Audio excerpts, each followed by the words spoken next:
Welcome to the Shipping Podcast, where you meet interesting maritime professionals sharing their passion for the shipping industry and their everyday job. I am your host. My name is Lena Gothberg.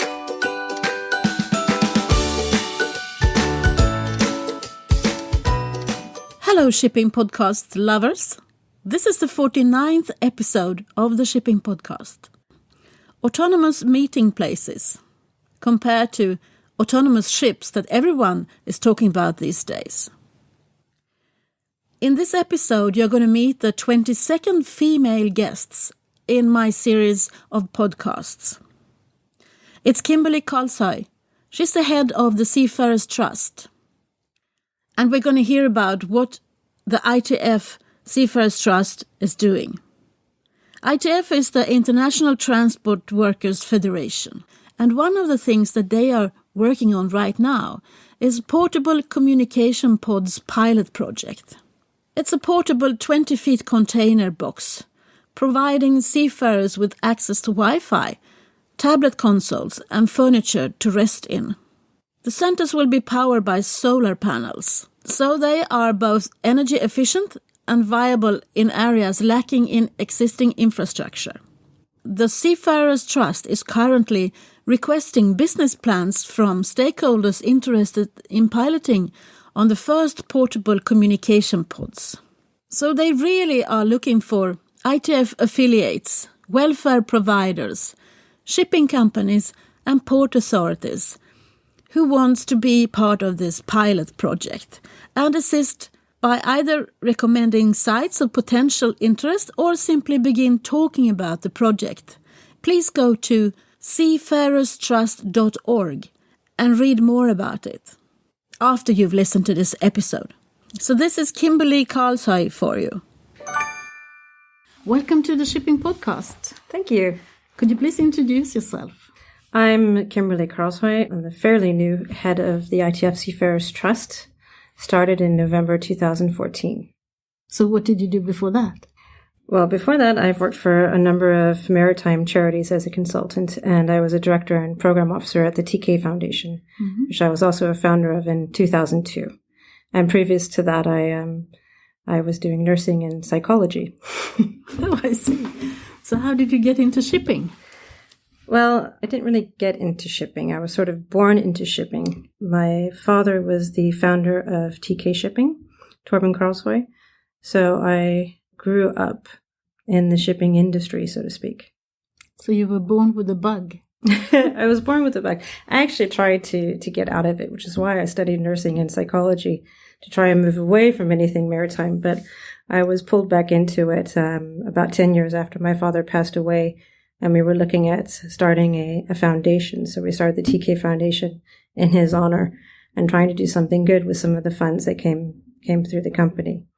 So I was pulled back into the maritime realm, not quite voluntarily, but I wouldn't want to do anything else now. So what do you do in your daily work now? Well, in my daily work now, as I said, I run the ITF Seafarers Trust, which is a UK charity. It's an independent charity. We get our funding from the ITF. They give money that would otherwise be taxed, comes to us as a charity, and they don't get taxed on it. And we get to do some good with it. So we look at how we can affect lives of seafarers and other maritime workers by investing in programs and in people that will make a difference in their lives, improving their health and well-being. But we're also trying to do some new things about looking at how we can make social changes, catalyzing change in the whole maritime community, change in the way we're conceptualizing things. So, for example, the conceptualization of health has traditionally in the maritime world been very focused on physical health, about color vision and hearing and weight. But the definition of health from the World Health Organization is a complete state of physical, mental, and social well-being, and not simply the absence of disease or infirmity. So we're looking at how can we use that concept of health as being holistic and put that into the new concept of health for seafarers and for shipping as a whole. So we do a number of different things, not just projects, but also trying to change the way things are conceptualized. So how do you do that? The latter. I mean, you're trying to change the entire industry then, in a way, or? Well, Yeah, we are trying to change the entire industry in the way. It's not drastic changes, it's slight changes in how people conceptualize other people. So if you look at how we in the industry have a tendency to talk about seafarers as the human element, we constantly hear, quote unquote, the human element. But sometimes we forget that the human element is simply the behavior that people have that affect shipping. And that behavior can be shore-based personnel or seafarers. What we really like to do is change the way people conceptualize that and not having them as an element, but having them as people. So when we talk about seafarers or shore-based personnel, we're talking about people that have the same hopes, dreams, desires, needs that everyone else does, whether they be on shore or at sea. So it's a question of talking with people and making it known how we see things now, which might be a little bit narrow, but if we have a more holistic view, then hopefully we'll be able to change the whole industry in seeing this holistically. But that's just one example. We also have, very straightforward projects where we place vehicles in ports around the world so that seafarers get transport. We pay for a number of seafarer centers around the world. Projects for training for other organizations that help seafarers directly, such as ISWAN, Mission to Seafarers, Apostleship of the Sea, and many, many others. Last year, we had grants to 45 different organizations. So a large part of what we do is still grant making, but we're also looking into doing our own projects. Right now, one of the projects we're working on is unmanned centers. So we're taking containers. Right now, they're new containers, but at some point we envisage doing it with older containers. We're making these containers into communication centers that we can place in remote ports around the world where there are no facilities currently, so that seafarers can then go to these containers and contact their families through Skype and through internet that they get on their own computers. So we're busy. We have lots that we're doing. I can understand that. For people who are outside the shipping industry, they probably will think, oh, I didn't know that wasn't in place already. Places where you could get connected to your families and things like that. Well, you're probably right. Most people don't know, but a lot of the missions and the unions have very long histories, well over 200 years old. So these are things that have been in place for a long time. But the industry is changing quite a lot now, where seafarers have very short turnaround times in ports. So although the missions are offering centers, currently right now, there's about 400 centers around the world, but there's 8,000 ports. So obviously they're not covered in all of them. And because seafarers have such a short turnaround time, the time it used to take for them to get from the ship to the center was something they could do within the time they had turnarounds, but it's no longer possible in many cases for them to take that time. So we're trying to place something in the port immediately available, where they can use that. And we're concentrating at the moment on doing it in ports where there's currently no other facilities. So we're not taking over anything from the existing ones, but just adding to them. I see. Interesting. It's interesting. I think I saw you showing some slides on those new facilities that looks. Yeah, they're quite fancy and quite plush, the facilities, because it sounds, when you hear that they're in a container, you think that it's something that's going to be a little bit worn and beaten, but it's not the case. They're very new. They're made with very sturdy components, Corian and sturdy vinyl for the seats, made to be comfortable, but also very easy to maintain and clean, since there's not going to be a lot of people maintaining them. There'll be a lot of people using them, but we need something that's easy to clean. But they're really nice looking, and we've prioritized that they don't look maritime. So when you go inside one of these containers, it's like a different type of space. You don't have a feeling that you're in a port or in a container. It's something new and modern and quite different. So it's a communications hub, which has a look that answers to that type of project. Yeah. Autonomous meeting places compared to autonomous ships is now the word of the day, or the buzz right now. So it goes in the same lines. Well, I certainly hope not. I don't think it's along the same lines. what it allows to do, I think you can think of it more as a vending machine. It allows the seafarer to access communications themselves in a way that they might not have been able to do otherwise. But we're hoping to get as many people working with seafarers because, of course, there's always the human touch. And a lot of seafarers appreciate to have the time that, for example, port chaplains take or other welfare workers take to, or the unions, for example, or the inspectors. The time that they take to speak with seafarers is greatly valued by seafarers. In the survey that we did, I think it was 80% that said that was a huge important factor for them, was the time that was spent on talking with them. So that's something we really value. So we don't want to have the centers take any of that away. It's just an additional offering that we can do in fairly large scale, hopefully. That'll be available to them. But we want to make sure that people go and speak with the seafarers as well.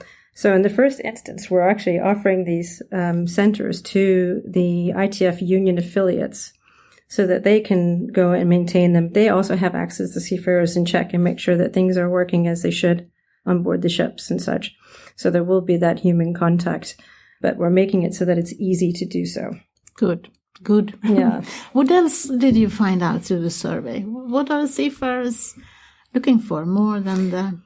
Well, we found out through the survey very much that internet is the number one concern of seafarers, and they do say it will affect the jobs they choose in the future, whether or not there's internet on board. So that was their major concern. Then we asked them about their need for other services that have traditionally been provided, for example, libraries, which they weren't very interested in. We asked about sports facilities. Again, there was some interest, but in reality, most seafarers don't have time to enjoy sports facilities. So although everyone would love to have them, they didn't see it as being realistic that they could spend time doing that. So we've gone through a number of parameters. We haven't put the data together in a cohesive form as yet, but we're going to do that quite soon this year. So it'll be out before the end of the year, where we'll be able to share with everyone what the findings were. But I can tell you that there were no real surprises. It's very much what you would expect. Seafarers want to be able to contact their families and their friends in a way that is just as easy for them as it is for people on shore, understandably. But I mean, the industry, I think that the industry, we are in a paradigm. It's a change going on now, both with the connectivity and things like that. On the technical side, so many things are happening. And also I spoke with Dito Borromeo about crewing, and nowadays almost no seafarers are from Europe or from North America, but many of them are from the Far East. Yeah, well... and then he said that the African continent is now coming as the next place where people are going to sea from. Do you see that as well? Well, I think that's a hope, certainly. I know in Africa and the places where I've been and talked with the training institutions, they're desperately trying to find places on board their ships for their cadets. So sea time is a major issue for especially African institutions. I would very much like to see that that continent's labor force was better utilized in terms of seafaring. And I've been fortunate enough to visit a number of maritime schools in many places in Africa, many of which are very, very good quality, almost as good as the ones almost as good and some as good as the ones that I've seen in Asia and in Europe. So I hope that Dito's right, that that'll be an area for development. Right now, it is mostly crews from the Philippines and India that dominates.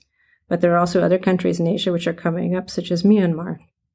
Every time that these new crewing agencies come up, it opens up opportunities for the trust to do work in those countries, in those areas with the labor supply workforce, but also their families, so that we can also do projects with their families. So we're currently looking into how we do that in many areas of the world. We've just now started a HIV training program in Myanmar with the new union, IFOMS, that's there, so that they can better serve their seafarers. And this is something that's just come up, which is new because they're becoming a new country where there's a labor supply. So we do look into how we can do that. Africa is a little bit more challenging, I think, in that, simply because of the sea time. As I mentioned before, it seems to be really difficult to get the cadets on board the ships. Well, hopefully that will change as well then. Yes, hopefully it will. But also with the technical side going forward so fast now, I wonder if the education has to change. I mean, do we need other skills into our industry that we haven't seen before? Well, there's certainly talk about having to have crews that are better educated, more technical education. So as ships become more autonomous in the sense that they become more technical, then of course crews have to be better educated to deal with that. And that's a way to protect them as well in order to offer these educations. So the Trust does not do a lot of work on maritime education and training at the moment. We do offer fellowships at World Maritime University. It's an area for development in the future, I think. In the podcast where I met Kate Adamson, she was talking about gamification. That's the big thing now. So it has to be fun to learn new things. That's right. And I think Kate Adamson is absolutely right. I had the fortunate experience of facilitating at a conference in Manila last November, the Crew Connect conference, the first task force on gamification. And I was in the fantastic position of being able to be with 10 cadets and 2 game developers for the day, where our brief was to come up with a single game to increase retention and improve recruitment of seafarers. When we started on it, we realized quite early in the day that one game was not going to cover both aspects. So we had to divide it up. And what we ended up doing with these cadets was coming up with concepts for 4 separate games. And it was a real pleasure for me to be with the cadets and the game developers that day. And in fact, it's inspired me in my work, so much so that the Trust is now speaking with game developers about producing our own game to try and improve the health and welfare of seafarers. We're also looking into how can we gamify a lot of what we have already. And when I was in the Philippines last month, I had the pleasure of actually trying one of the games that the cadets and I had developed that day with the game developers and some new cadets that tested it out. And our own Luca Tomasi here at the Trust, he tested it, and he was able to beat some of the cadets in the simulation game that we have put together. So for me, it's been a thrill to be a part of seeing a process where the idea comes up and ends up going to a conference, and it's developed and is now becoming a real game. So I expect to see this game out quite soon. That's PTC in the Philippines, Dito Borromeo. That's producing that game. So we're looking forward to that. It sounds really, really good. I hope more people realize how fun it is to use gamification and well, a lot of what seafarers are saying, and people who have been in the industry for a long time, is seafaring just isn't as much fun anymore. So how do we bring in mechanisms that will make it fun? And one of those is certainly by gamifying things. So there's all kinds of ways you can use training and gamify training and make it fun. People who learn things through games actually retain quite a bit more information. So it's a fantastic tool. And if we can add a pro-social aspect of it, so the game that we're planning on producing is supposed to be pro-social, so we can deal with social isolation on board, so that seafarers, when they're going into their cabins, they're alone. But what researchers have found is that people, even if they're in their own cabins or their own rooms and they're playing with each other, there's still a pro-social aspect. So they feel more favorably towards the person that they play games with, even if they're not in the same room. So we're hoping to utilize some of that with crews, with having a game that they can play with each other and with other ships. That will help improve the pro-social aspect on board and reduce social isolation through games. So we'll see. It's never been done before, but we're trying to put something together now, which I think is really exciting. It's nothing like a bit of competition between ships or between, It's always like that. Instead of the football tournaments, maybe there should be a tournament in. So having game tournaments. Yeah. So we're looking at how we can do that.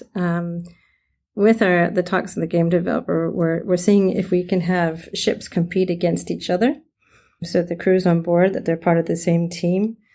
We're looking at the use of QR codes to help seafarers get points. So that when various ports in the world, they can just scan the code and get points for their games. So perhaps we can put these in seafarer centers to help encourage seafarers to go to the centers. So we're looking at all kinds of ways of doing it, but it has to be fun. Yeah. Because if it's not fun, then they're not going to play. What a wonderful idea. Yeah, it's really fun. For me, it's a thrill. I never expected in my life to be involved with games, and certainly not from the maritime world. And suddenly I'm looking at these things with incredibly creative people, game developers, that have all sorts of ideas, and it's great fun for me. I'm enjoying it. But you have studied the psychology, is it? So might be something there. It fits in. It fits in well. The psychology doesn't hurt when you're dealing in the maritime world. Everything happens for a reason, doesn't it? Yeah. Could we talk about the female seafarers? Mm-hmm. There are not that many. Well, currently it's estimated that there are about 2% of seafarers that are women.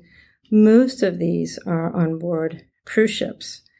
And we're trying to find out the reasons behind why aren't there more? What are their problems? And in reality, when we look at it, it seems like the barriers to it are really small. It doesn't seem to be really big barriers. It's more of an attitude. It's an attitude change that we need to have. But I can see the past year and a half, I think, you said before, we're on the cusp of a change. I think we're on the cusp of a sea change in relation to women at sea, for sure. There's lots of people talking about it. There's lots of interest in it. And the maritime institutions some of them are becoming quite proud. I sat next to Admiral Santos from the Maritime Academy of Asia and Pacific the other day, and he proudly told me about the number of female cadets that they have and how they're getting them on board. And you perhaps saw in the news the other day that the Exceptional Bravery at Sea Award is going to a woman this year, which is the first for the IMO. So I think we're seeing a change, and it's very exciting to be a woman in the industry and be a part of that. So the Trust is also doing work in this area. We've supported the Gender Empowerment and Multicultural Crew project being done at Southampton Solent University. We had a conference here in-house at the ITF house last month about the results that they're finding. And we're looking into working with a number of different groups on how we can get more women to go to sea. It's, again, if you go back to what I said about health, the whole concept of health as being social and mental as well as physical. Social health, in order to have a natural environment on board, would require that we have a good mix of men and women. And that's something we don't have now. So already there, we're sort of taking the ability to have a natural environment on board away from people by not having women on board.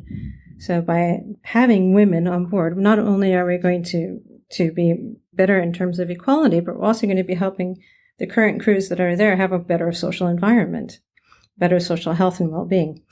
That's our hope, at least. Yeah, and I also got the theory that as soon as we realize and acknowledge that we need other skills than the ones that we have always looked upon as the ones we can't be without, then the gender will not be a problem. Because if we need more IT engineers or whatever we need into this shipping industry, there won't be a gender issue. There might be a gender issue because there are not enough engineers. But then again, if we realize that we have got the need for new things to come into the industry, to develop us, then maybe we get more women in that way as well. Not only at sea, but also on land. Well, yeah, and you can turn it around and look at it too, that there's half the world's population which hasn't really been considered for these jobs. And of course, there's going to be a lot of interest in them.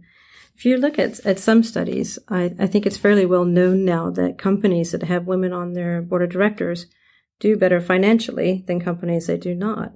So women in almost all cases that I've heard of help companies, help organizations help make a difference in a positive direction. So why not? Why would we not have more women on board? There's every single reason to have them. I always agree with my guests, and I don't know why. So what are the biggest changes that you have seen? You have been around the shipping industry for a while. What are the biggest changes you have seen? Well, I think when I was a young woman and I would go on board ships with my father, I remember thinking that these seafarers, they had a great life. I was really envious of them. And I know I have to take this with a grain of salt today, because I realize that being on board with my father, who was the owner, of course, they were extra kind. But I went on board and I thought the food was fantastic. The accommodation was wonderful. There seemed to be a lot of camaraderie, and there were a lot of people on board. There was a lot of people to socialize with. That's changed. That's changed drastically. So today you have fewer people on board the ships. They don't have a lot of time in port. Their food isn't as good as it used to be, is my impression. That's what I'm hearing from seafarers as well. So that whole romanticized notion of going to sea and seeing the world is not really a reality for most seafarers today. And I would like to see that change again. I like to see seafaring as being something that people really want to do as a career, that it's romantic, that there's those advantages to it, that it is a great time at sea, and that they have fun while they're working, because who wouldn't want to have that in their lives? And don't we as an industry have an obligation to provide that to people as well? I think we do. I'll answer that question. I think we do.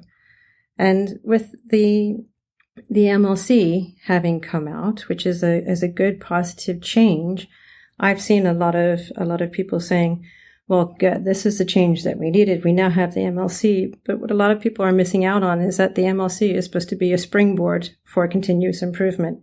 That's not the end point. That's the starting point. So we have minimum standards now that we have to start working on. Now, there's a lot of good shipping companies that do a lot of good, but there's also a lot that don't meet those standards.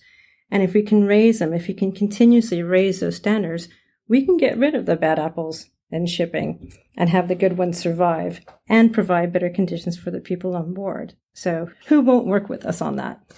Maybe you should just a few words about the MLC. People don't know what that is. The MLC is the Maritime Labour Convention 2006, which has now been ratified by the vast majority of the world's tonnage. So many flags around the world have agreed to this treaty. It's essentially a treaty. It's called a convention, but essentially a treaty to improve working conditions on board. So it sets minimum standards in relation to, for example, accommodation and food and training of cooks. It talks a lot about welfare issues. I think for me, the most interesting paragraph in my line of work is paragraph 4.4, which is about welfare on board. So the MLC guarantees certain things for seafarers and also recommends a number of things with no guarantee. And so what we're trying to do is look at recommendations. For example, in port states where there are existing facilities, the government is expected to keep those facilities running and going. So what we like to do is make sure that we have lots of facilities and that these facilities are good. But what we don't have in the MLC is specific instructions on how to do that. So the MLC provides some protection for seafarers. We don't know how much. One of the organizations that we work closely with, Seafarers Rights International, are going to be looking into the protections of the MLC and seeing how much it does protect seafarers. But what we do know is that there are areas because of the MLC that we can do a lot of work in to help bring up the standards on ships and in ports. Okay, thank you. If people don't know, we have to explain ourselves. Well, I could probably say even more about the MLC. The MLC is done through the International Labour Organization in Geneva, and it's been done with social partners, so the ITF representing seafarers and the ICS representing ship owners. So it's a tripartite system, so it's the governments and the social partners working together to protect seafarers and coming to agreement. And it was really in 2006, it was a very special time that there were a number of treaties and conventions that were gathered together and then new paragraphs done in the MLC. So there's a lot of good in the industry and with governments that have come out of it. So, but we do have to see it as a springboard and not something to be attained. So how do you see the future for shipping in general? What's going to happen? Oh, what's going to happen? If I knew what was going to happen, I wouldn't need to ask for funding for the trust. I could just give him all the money I needed to. I don't know what's going to happen. We're seeing a lot of changes, some positive, but also a lot of negative. I think one of the things that we have to be careful of right now is all this talk about autonomous ships. We can't forget at any time that these are people that are working on board these ships. And there's a limit to how far down you can go on manning simply because of the psychological and social effects on seafarers. So we need to look really carefully at that. But of course, that is a threat, as I see it, as a threat to shipping at the moment. And we're going to have to look at the regulations on that and how we're going to be protected, how communities will be protected in relation to autonomous shipping. You can see that there's been lots of positive talk about Google cars and Teslas and such, but yet there was a fatal accident with a car, someone who was inside it, but the car was driving itself. And we just can't be sure. We need to make sure that whatever is done is done carefully and with lots of consideration, and with consideration for the people who are going to be on board, because we're not going to go from manning of 20 people from one day to 0 the next. There is a transition period, no matter what. So I see that as being a current threat. Could be opportunity as well, but certainly a threat at the moment. Shipping is always cyclical, and there's always downturns. And of course, right now we're seeing a downturn, especially in some areas of shipping, such as bulk. The bulk carriers, the seafarers on board, have traditionally had a little bit more time in ports than a lot of other types of shipping. But right now we're seeing them being abandoned, and that doesn't work. So abandonment, even though the MLC now has an amendment which requires ship owners to have insurance for seafarers that are abandoned, it looks like we're still seeing more abandoned seafarers. So if I were to say something positive about shipping, I think in general I'm seeing a change in people. There's more awareness now of the people that we have on board and what their lives might be like, and people are more willing to do something about it. So I think we're going to see a lot of positive improvements in shipping in regards to the people who are working on board, the lifeblood of shipping. How do we become more visible as an industry? That's a very good question, and one I'm sure you've asked probably everyone you've interviewed. How do we become more visible as an industry? The industry has been notoriously secretive, and even attempts at making it more known, such as Rose George's books, 90% of Everything, or the series of articles that Ian Urbina has done in the New York Times. Even though that comes to the forefront for a time, it seems to disappear again. So I'm not sure, to be honest, how we make the industry more visible. I know that at the Trust, we're looking into how we do so. We've had talks with Ian Urbina and we talked with Rose George as well about how they can contribute more, if there's things we can do with them. We're looking at the moment into a photography project, social media photography project with a photographer that has worked with National Geographic, who is very good at portraying working people. And we've been looking at how we can work with him on doing a participatory project with seafarers so that seafarers can document their lives and get this out to a wider audience. So beyond the maritime industry, but doing it through photography so that seafarers as a group can show this is our life at sea, the good, the bad, and the ugly. It would have to include it all. We're not sure how it's going to work, but we're in talks with a photographer and the trustees are keen on it. So that's how we're trying to contribute in one small way to making it more public. But it is certainly an area which is quite the challenge. As because Roger Harris, it says that the industry is more mature now, so maybe they would be willing to open up a little bit more. They should. I think they should, because got so many good things to show. Well, that's the thing. When you do hear about shipping, you often hear about the negative aspects of shipping. And in reality, there's a lot of good stories. If you take what's happening in the Mediterranean now with refugees, there's about 120 seafarers per day who are being affected by mass rescues, but they're rescuing lots of people. They're rescuing thousands and thousands of people. And all that's it's a heartbreaking situation. There's a lot of good stories, a lot of heroes, a lot of unsung heroes in seafaring. And we could make that more known. We should make that more known. I think the IMO is doing its attempt with their Bravery at Sea Award, their, the Day of the Seafarer, World Maritime Day. There are attempts being made to promote it, and we promote Day of the Seafarer through IMO. So we've given a grant, or we're in the process of giving them a grant for 3 years to promote Day of the Seafarer, and we go out and promote and support it as well. So we're trying things to make it to bring out the good stories, but it is a challenge. You're doing something. Yeah, you're doing a good something. job. Thank you. I think there are so many good people and so many interesting jobs that young people should hear about. If they don't know about them, they don't know how to try and get that career. I agree. I spoke with John Green, who's here with the Apostleship of the Sea in the UK, and he told me about some work he's doing at going out to schools and telling them about the maritime industry from a very young age. And I think things like that are fantastic. What a wonderful thing to do, to make kids aware of it from a very early age about the industry that brings them 90% of everything. I agree with you. What I was going to say about this, in the Mediterranean, we got a Search and Rescue Society in Sweden. And they have actually taken 2 small boats down to Greece. And they have had crew queuing up to go onto those 2 ships. And they have partnered up with a big company for newspapers. So every time there is new crew on these small boats in the Mediterranean rescuing people there is one journalist as well. But he has to work she has to work as a seaman on board and help. Mm-hmm. But they write the stories afterwards. Fantastic. It started off like the media house wanted to do something.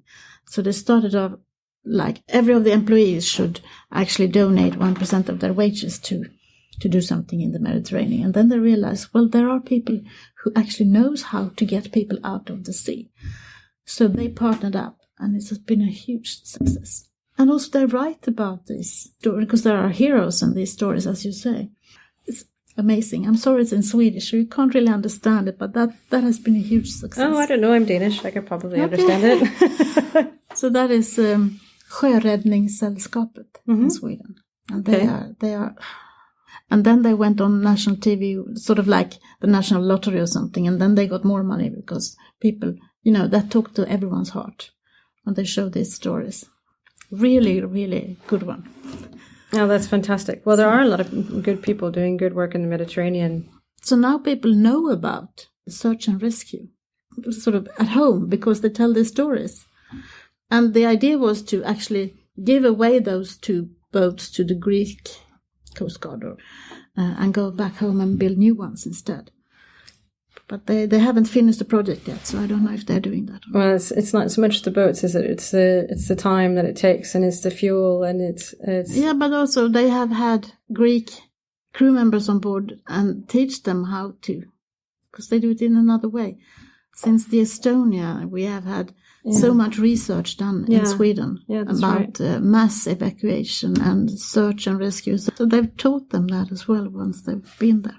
I'll tell you a little aside about something we've done. We were approached by the International Maritime Rescue Federation for a grant, and we were very keen on funding that organization, but had to find a way that it was going to help improve the health and well-being of seafarers as first and foremost. And in doing so, we found that what we really need to do is gather together the information that already exists about search and rescue for seafarers, because there's quite a lot out there. But how do we present it in a way that would be interesting and accessible for every seafarer, something we could have in the mess? And I asked Bruce Reed from IMRF to meet with Peter Hinchcliffe at ICS so that we could have discussion about it. And we sort of came up with the idea of putting these together in cartoons Perhaps if we had a book of cartoons that explained the ICS guidelines for seafarers, perhaps we can make it more accessible that way. So in the course of doing this, I made the promise that I would try and find a cartoonist because of some work we were already doing for our How to Apply video. And I happened to run into Pradeep Chalwa from Anglo-Eastern the next day. And I mentioned to him what we were doing. And I said, seafarers love your cartoons. Anglo-Eastern's calendar, they have their health and safety cartoons on each year. And those are a huge hit with seafarers, and I love them too. So I asked him about his cartoonist, which he told me is on staff. And I said, would you be interested in? Well, now we actually have the whole book done up in cartoons. And we're looking at next steps. How do we get this out to seafarers? How do we make it really accessible and make it appropriate in every way? So we're going to get everyone together again to take a look about how best to use this. But that's gone from something that the International Maritime Rescue Federation came up with and then just morphed into something where everyone contributed. No money has passed hands on this as yet. And we're all doing something just to help seafarers that are in that terrible situation of having to rescue hundreds of people sometimes at a time and not having the facilities or the food or just the information on board. ICS has been excellent in providing this booklet for seafarers. Now we're hoping to make it even better by making sure everyone knows it by heart. There's so many things we could do. I mean, no one thought of those ideas before. I mean, in the old days. Well, everyone's trying to work together now in a new way, and there's a big sense of cooperation, I think. Whereas we're in the same boat. Yeah, we're in the same boat. It's corny, but it's true. We're in the same boat. All of us in the industry today really want it to be a good and wonderful industry, don't we? I think everyone would agree with that. Now, how we achieve that there might be different opinions on, but I find that people are certainly willing to work together. And that's part of what I said in the beginning about catalyzing that social normative change. So we're at a point, we're on the cusp of a sea change, and if we can catalyze it and make it go quicker, then all the better for the industry and the people in it. Who would you be interested in listening to in a podcast? Who do you think I should meet the next time? Oh, wow. Well, I certainly think you should meet some of the people that we work with through the unions. And Jacqueline Smith, the Maritime Coordinator at the ITF, she's very on the ball, really has a lot of good things to say, and does a lot of work with the affiliates, bringing everyone together. So she would be someone hugely valuable. I think if you wanted to go to Asia, there's some really interesting people in Asia to talk to. Abdugani Surang, he's one of my trustees, so I have to disclose that. But he's fantastic. He's running a union. I think they have 80,000 members. So it's really a big union, and it's interesting to see what they do.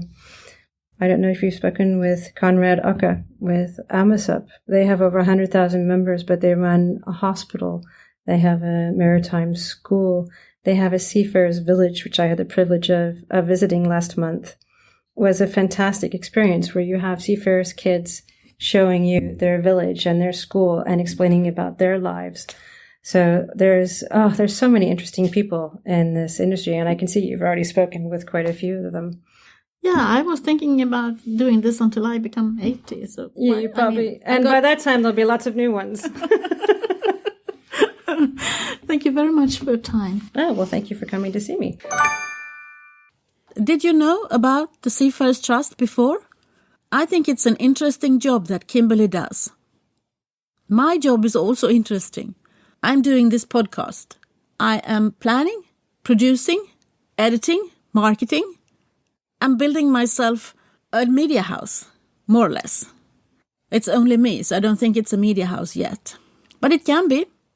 Lately I've been getting some interesting emails, mostly from women who are about to start podcasts within the shipping industry. I think it's great. I'm open to help, and I'm open to cooperate. No problem at all.